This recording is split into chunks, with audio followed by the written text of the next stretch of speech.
so far, it doesn't really feel like there is much of a difference at this moment. I think the biggest thing was, Fernando's playing just like that much better than where I think Curtis was a year ago. Defensively, too, they really haven't skipped a beat, but it's probably just collectively proving that they could win that big game. I mean, the way they won at Oregon, I mean, not only with the physicality, but just kind of the dominance to go in there like that. That was like one of those things that kind of checks off the box where now when we talk about, all right, can this team go win a national championship? You go, yeah, they just beat one of the best teams in the country. So that win, I think, said a lot about kind of where the program's at, even though the record, again, is trending similar to where it was last year before they went to the playoff. There's a lot of program standpoint. How important is alignment, president, athletic director, head coach, and an overall investment in the program? Yeah, let's just look at it and call it what it is. That these programs are becoming professional teams. So it's no different than the NFL when you have an owner, for example, that isn't in alignment with the general manager. The general manager and the head coach aren't on the same page. You feel that dysfunction, and it's eventually going to work its way down to the players, and it becomes a disaster, especially when adversity hits, because adversity is going to hit at some point. So in today's age of college football, it's crucial.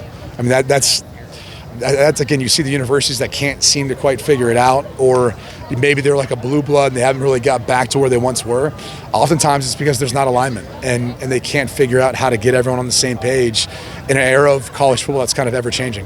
Heisman-wise, just what's it kind of, top of it, just like how do you view it right now? Yeah. What's kind of your, top of this? You got a bunch of quarterbacks. Yeah. Kind of a quarterback-driven award, unfortunately, for the other players out there. But look, Fernando's right up there. I think Julian Sand's up there.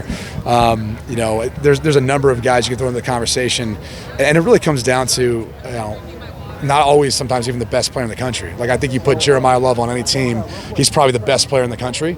But again, the award's going to go to someone who kind of has that great season and then has some of those Heisman moments. And I think for Fernando, you go back to Oregon, how he played in that game, that's a huge moment for him. If this thing trends the way I think it's going to, the next biggest one's probably going to be the Big Ten championship. And that's another opportunity there right before the Heisman, where you're going to get a lot of people who are watching that game intently to see how Sam plays, how Fernando plays, and who ends up getting the edge on that. We've seen a lot of teams, they're biased for whether it's SEC people or whatever the case. And for Fernando to try to win the Heisman, not coming from a traditional school, that's probably going to have an effect on him because it's kind of become the best player from the best team, the award. Well, that's why, again, it's so important that they continue to keep playing the way they have and dominate and keep having the statistical argument, having that kind of dominant argument, being one of the best teams.